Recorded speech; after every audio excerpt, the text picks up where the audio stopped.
UAE governments ने कुछ changes यहाँ पर कर दिए हैं और वो चेंजेस क्या है उस वीडियो के माध्यम से आप लोगों को मिलेगा। अगर आप दुबई में काम कर रहे वर्कर हैं या वर्किंग के लिए आ रहे हैं या आपने अभी आपका वीज़ा लगा हुआ है और आप दुबई आने के इच्छुक हैं, तो आपको ये रूल्स जानना बहुत ज़रूरी है। ये रूल्स अगर आप नहीं पता होगा तो आपको प्रॉब्लम्स हो सकती है, इसलिए वीडियो देखना बहुत ज़रूरी है।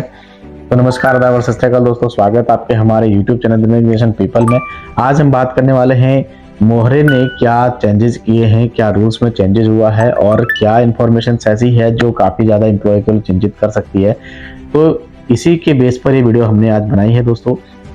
ये जो इन्फॉर्मेशन है दोस्तों बेसिकली ये है कि यहाँ पर जो मोहरे पहले क्या था कि जैसे यूएई का जो किंग है, जो शेख है, उसका एक पूरा एक मंत्रिमंडल होता है। जैसे हमारे उधर हमारे प्राइम मिनिस्टर होता है, हमारा मुख्यमंत्री भी इनका एक मंत्रिमंडल होता है। इनके ये कह लो कि पुराने ज़माने में हम बात करते थे मंत्री संतरी इस तरह से होते हैं। तो उसमें क्या है कि एक सिस्टम होता है, उस सिस्टम्स में क्या होता है, ये लोग कैसे डील करते हैं, कैसा, क्योंकि कहीं पर लोकतंत्र है, कहीं पर राजशाही है। तो राजशाही और लोकतंत्र ये लोग कैसे आपस में डील करते हैं, उन सारों सिस्टम्स को बनाने के लिए इनका भी एक सिस्टम बनाना पड़ता है। उस तरह यहाँ पर भी एक सिस्टम बना हुआ है। मान लिया जाए आप भारत से यहाँ पर जॉब करने के लिए आ रहे हैं, तो आपके भी दिमाग में क्या होना चाहिए और क्या इन्फॉर्मेशन आपको पता होनी चाहिए, उस वीडियो के माध्यम से आपको मिलने वाली है। जैसे कि आप जानते हैं, जैसे इंडिया से अगर आप रिक्रूट होकर इधर आते हैं, यानी कोई एजेंसीज के थ्रू आपने रिक्रूट किया, किसी कंपनी ने आपको हायर किया, वो कंपनी आप कितनी लॉयल है, वो कंपनी में आपको ट्रस्ट है, वो आपको नहीं पता होता है। क्योंकि 99.9% लोगों को ये बात पता नहीं होती है कि उसकी कंपनी कैसी है। जब हम इधर आते हैं, क्योंकि इन कंपनीज का नाम तो हमने सुना भी नहीं होता है, मैक्सिमम कंपनीज का नाम हमको पता भी नहीं होता है। कुछ कंपनीज हमारे रिलेटिव्स हैं, जैसे या हमारे को चाचा ताऊ हैं, वो पहले से इधर आए हुए हैं, तो हमको ये चीज़ें पता होती हैं कि क्या कंपनी है, क्या काम करती है, क्या इसका स्टेटस है। लेकिन क्या होता है कि जब नया बंदा एकदम रिक्रूट होकर इधर आता है तो वो एक ट्रैप में फंस जाता है। जब ट्रैप में फंस जाता है तो उसके पास क्या ऑप्शन है। अगर मान लिया जाए आप लोगों में से कुछ लोग फंसे भी हैं, तो आप लोग के पास क्या ऑप्शन है, वो हम बात करेंगे इस वीडियो के माध्यम से। तो गवर्नमेंट क्या करती है, गवर्नमेंट ने एक हमने एजेंसी बना रखी है जिसको मोहरे कहते हैं। मोहरे के अंदर और जो प्राइवेट कंपनी का जो एक सेटअप होता है, जो प्राइवेट जो कंपनीज होती हैं, वो कंपनी किससे प्रोजेक्ट लेने जाती है, मोहरे से। मोहरे किससे प्रोजेक्ट लेके आता है, गवर्नमेंट से। गवर्नमेंट अप्रूव करती है, मोहरे उसको अप्रूवल देता है। तो अगर किसी भी तरह का, चाहे मैन पावर प्रॉब्लम इश्यूज हो, चाहे एनवायरमेंटल इश्यूज हो, चाहे तो किसी फाइनेंशियल इशू हो, उन सारे मुद्दों पर जो डिस्कशन करती है मोहरे करती है। तो जैसे कोई भी एम्प्लॉय अगर इंडिया से अगर आता है, तो पहले क्या होता था कि हम लोग जो होते थे कि अपनी प्रॉब्लम्स वहाँ पर शेयर करते थे, यानी एप्लीकेशन लिखते थे, जो भी था। उसके बाद हमको बुलाया जाता था, तो कंपनी में हमारे नाम से कंपनी को कॉल जाता था कि ऐसा ऐसा बंदे ने आपको ये कंप्लेंट डाली है, क्या सही है या गलत है। वो वेरिफिकेशन का जो प्रोसेस था काफ़ी लेंदी था और होता था।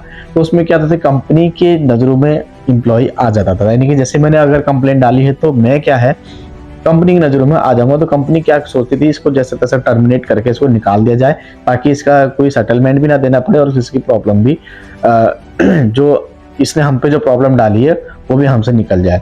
पर अब ऐसा नहीं होगा। अब क्या है कि कुछ मोहरे ने जो रूल्स चेंज ये किया है, वो एम्प्लॉय हित में किया है। वो क्या है, जब उनके पास बहुत ज़्यादा प्रॉब्लम्स ऐसी तरह जा रही थी, तो उन्होंने ये सोल्यूशन निकाला कि अब वो जो एम्प्लॉय का जो नाम है उसको डिस्क्लोज नहीं करेंगे। जब आपको घबराने की जरूरत नहीं है। अगर मान लीजिए आपके साथ ऐसी हादसाएं हो रहे हैं या ऐसे घटनाएं घट रही हैं, आप किसी जगह पर काम कर रहे हैं, वर्किंग में हैं, आपकी कंपनी आपकी सैलरी नहीं दे रही है, सैलरी इश्यूज है, आपकी कंपनी आपका सेटलमेंट नहीं कर रही है, या वीज़ा, बहुत जगह हम जाते हैं, बहुत जगह प्रॉब्लम्स ऐसी आती हैं कि उनका वीज़ा रिन्यूअल नहीं है, वीज़ा का रिन्यूअल नहीं है, लेकिन वो लोग काम कर रहे हैं, वीज़ा एक्सपायर हो चुका है, 10 महीने हो गए, किसी का 5 महीने हो गए। अगर आपके साथ भी ऐसी घटनाएं हैं तो घबराने की जरूरत नहीं है। मिनिस्ट्री ऑफ अफेयर्स में जाएं, आप मोहरे के पास जाएं, अपनी एप्लीकेशन लिखें, आपकी सारी प्रॉब्लम सॉल्व हो जाएगी और आपका जो इश्यूज हैं वो रिजॉल्व हो जाएंगे। आपका जो सैलरी रिलेटेड इश्यूज है, या जितने समय से कंपनी ने आपको वीज़ा नहीं दिया है, वो उसको एनओसी देना पड़ेगा, नो ऑब्जेक्शन सर्टिफिकेट देना पड़ेगा कि उसने आपको वीज़ा क्यों नहीं दिया, क्या रीज़न था, आप कैसे यहाँ पर रुके इतने समय तक। क्योंकि मान लीजिए दोस्तों, अगर आपका वीज़ा खलास हो गया, आपका वीज़ा नहीं है, तो आपको पर डे का 50 दरहम फाइन यहाँ पर लगता है।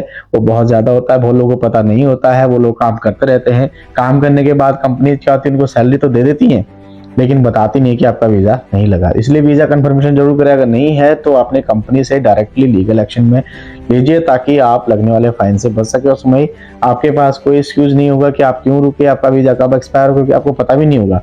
तो इन चीज़ों का अपडेट आप रखे रहें। इस तरह की प्रॉब्लम्स यहाँ पे कंटिन्यू बढ़ रही हैं और इस तरह की सिचुएशन यहाँ पे आ रही है, कंपनियां फ्रॉड कर रही हैं।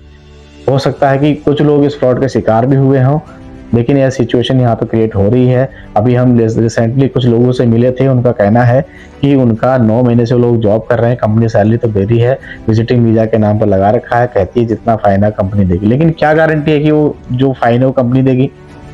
जब आप एयरपोर्ट पे एग्जिट करोगे तो आपके पासपोर्ट पे फाइन आएगा, क्योंकि आपका वीजा एक्सपायर है। एक्सपायरी के टाइमिंग के समय आपका पूरा नोटिस आ जाएगा कि हाँ इतनी टाइम से आपका एक्सपायर है। अगर उस समय ऐसी सिचुएशन आती है तो क्या कंपनी रिलायबल होगी? कंपनी को रिलायबल नहीं होगी, क्योंकि उसने आपको कोई रिटर्न नोट नहीं दिया है, आपके पास कोई प्रूफ नहीं है। लेकिन कोई कंपनी अगर ऐसा कह रही है कि हम आपको वीजा देंगे, तो एटलीस्ट उनसे एक रिटर्न ईमेल अपने ईमेल आईडी पे मंगवा लें, या एक रिटर्न ईमेल करवा के उसका प्रिंट कॉपी निकलवा के अपने पास रखवा लें, ताकि आपके पास जाते समय का एविडेंस जरूर हो कि सर देखिए ये एविडेंस है, इसके बिहाफ पे मैं इतना दिन रुका हुआ था। नहीं है तो प्रॉब्लम होने वाली है दोस्तों।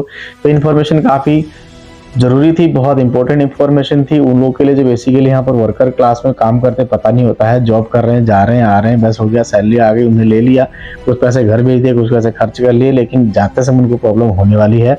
अगर आपके साथ भी ऐसा है तो सावधान हो जाइए और सुरक्षित रहें और वीडियो ऐसी देखते रहें, हमारे मनोबल बढ़ता रहेगा, इन्फॉर्मेशन आप लोगों के लिए कलेक्ट करते रहेंगे।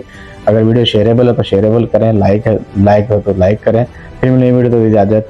जय हिंद, जय भारत।